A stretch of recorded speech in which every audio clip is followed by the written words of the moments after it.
Have you been a good boy? Or a good girl? I don't want to hear about any disobedience of any sort.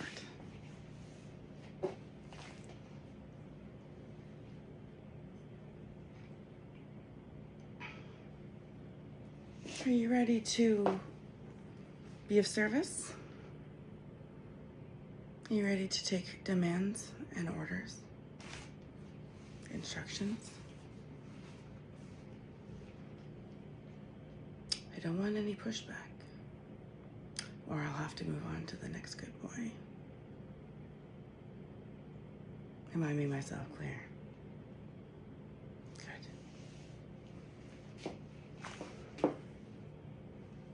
Now, if any of this has just excited you, you might be into power dynamic, dom sub dynamics in sex. Now, why did I just do that? To show you how easy it is to flow energy through a dominant, and especially in a sexual way, and embody that role. I am a switch, meaning I'm all dominant, but I'm also a submissive. So if I wanted to channel my submissive energy, I would probably wear something a little more feminine versus like leather kind of thing. But I would basically be able to, you know, shake off this energy a bit, come back through and be, you know, I want to be a good girl for you kind of thing. And like that girl that wants to get on her knees and just be of service. And I even say I want to be a mouth slave to my guy. It's a kinky thing we have. I'm an oral pleaser. I really like blowjobs, and I like being submissive when I do it. So it's fun to be tested as a submissive, I've learned, even though up until a few years ago, I was so mind fucked about the whole power exchange stuff in sex entirely. I am into things now that I was not into 3 years ago, and I'm really into them. So if you keep an open mind, let your pleasure centers drive your decisions, you know, about whether or not you morally think something should go in your ass or not, doesn't mean it doesn't feel good when something is in there that has a base that's protected. You don't put anything in your ass, right? I wanted to make sure that I talked about rough sex with this video because it is so defined differently to everybody. You don't want to be like, are you into rough sex? Yes, yes, okay. Then you go and fucking choke and like, you know, whatever. And she's like, oh, no, that's not what I meant. No, you don't want that. Rough sex, ambiguous. You've got to drill in. So if somebody says, oh, I like rough sex, you could follow that up with, oh, do you like, you know, to be manhandled, or do you like to be degraded? Do you like to be hurt? Like, what is it about it? Get somebody to tell you why they want that thing. Don't just say what that you want it. Why? What is the feeling? Because if, for example, if I want to be spanked, I want to be spanked playfully, not in a hurtful way. That could be very different for the girl beside me, especially Miss Peekapoo, who on a recent podcast episode mentioned that she's a masochist who enjoys pain with pleasure, and she enjoys getting bruises on her ass, right? So I'm different. I like the playful, don't leave a mark. She's leave a mark and make it look, you know, hot.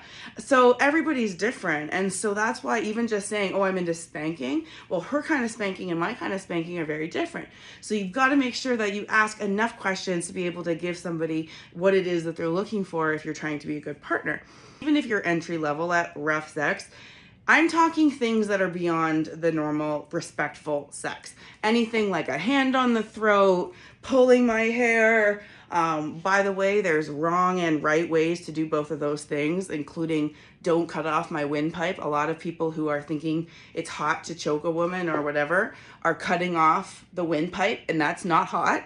Like that's not what we want. We just want the pressure. We want the pressure of your hand on our neck. If you want to squeeze anywhere, squeeze on the sides, but do not cut off our windpipe and think that's arousing. With the hair pulling, I've had guys who thought it was like pull and then let pull up, pull, like keep going like this. And I was like, no, that's not what feels good. It's the pressure. It's being pulled by our hair to be held in place. There's something really hot about that when you're getting, you know, it pretty hard and fast in the back. You know what I'm saying? Anyways, I know everybody wants to be good at sex. I do. I know everybody does. And there's not always a way to learn what's the right way other than porn. And porn is really not the best educator. Like it's really not. So what would you do in this case? Well, I know that I already have the solution. I've introduced the solution to you before. It is a sponsor of this video. It is Beducated. It is an online pleasure-based sex education website. It's subscription-based. You pay a little bit of money a month and you have basically an online library of courses about sexual education. Now, this is not your run-of-the-mill, like, hey, like a bunch of different people telling you different versions of how to give a blowjob better. No, this is curated experts who have put together, for the most part, video courses is what I've experimented with. I think there's also written courses, things like that, but they're just interesting subtopics within these categories. So I was able to filter on kink, and me and my guy were doing our homework, right? So we were watching some of the videos and some of the courses, and I have to tell you about them. I've got to say, I like some courses better than others. I know everybody will have a preference. Some are shorter than others. Some are 10 minutes, some are like an hour, right? Or even more. So you really do get like they tell you in the front cover like how long something is or whatever. But I watched a few of them, and I watched the one on dirty talk, which I felt was helpful. It was interesting to learn about the different categories of dirty talk and at which arousal points in your sex should you be escalating that dirty talk. So maybe you don't come out of the gate saying, suck me off, you little dirty. Maybe you start off with oh yeah, that feels good.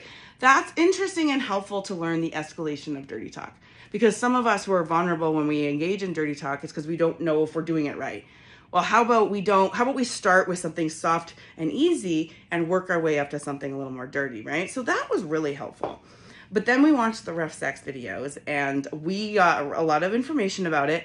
The instructor was phenomenal, tons of personality, very helpful, very quick. I'm going to reach out to her. And basically, she was good at explaining even why. Why do people engage in rough sex? Why do people want to be hit or hurt or whatever? And she gave a really good analogy of why do people watch horror movies or go on roller coasters? It's still experiencing fear and like those bad feelings, emotions, but in the container of a safe experience, a controlled experience. So when you're in that roller coaster, yes, you might be scared, like you're like, whoa, but you don't think you're gonna die, like you know. So that's why you can enjoy even the scared feeling, right? So that was a really good analogy when you think about why somebody might want to be spanked to the point of pain or hit or tied up or whatever it is, right? I've got to say, if you want to be good at sex, especially all the compartmentalized versions of rough sex, you're going to want to take this course from Beducated. You can learn exactly techniques on how to hold the throat, how to pull the hair, how to speak dirty, some phrases you could use. They even have fucking worksheets, man. Like, this is a real sex ed for adults. It is meant to give you the tools and the insights that you need to be better at everything. I hope that you subscribe to their page. If you use code UNICORN, you can get 40% off. And there's also a 14-day money-back guarantee. So if you sign up, you don't fucking like it, you can get a refund. I mean, that's pretty much a low risk, right? I am affiliated with them, which means if you do sign up with my very special link, which is in the description of this video, then I will get a commission as well.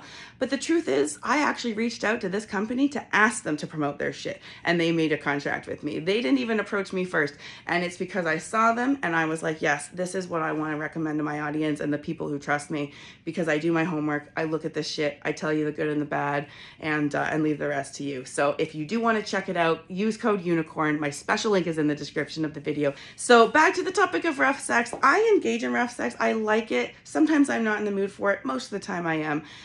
One thing I have learned with talking about sex with my female friends mostly is that a lot of us are into that manhandled feeling, that I need to have you in every inch of your body feeling. It doesn't mean we want to be degraded or called negative words. Some of us do, some of us don't. So you've got to be careful. But what I have learned is that you may be surprised how many of us out there really do want the real primal, like growling, like sex, you know? And so maybe that dainty little feminine energy person in your life walks around like differently. And then in the bedroom, they're like, do me harder, daddy. Like, you know what I'm saying? Like, it can get like very different experiences when you're aroused. You channel different energy. you can be aroused by things that later you're like, wow, I'm fucked up. Like, and that's what I liked about the instructor of the sex ed course, is that she was so relatable. She just talked to me the way that I think that I talk to people in a relatable way when she's communicating information. So again, check it out. You'll see her if you go to the beducated course and look up rough sex.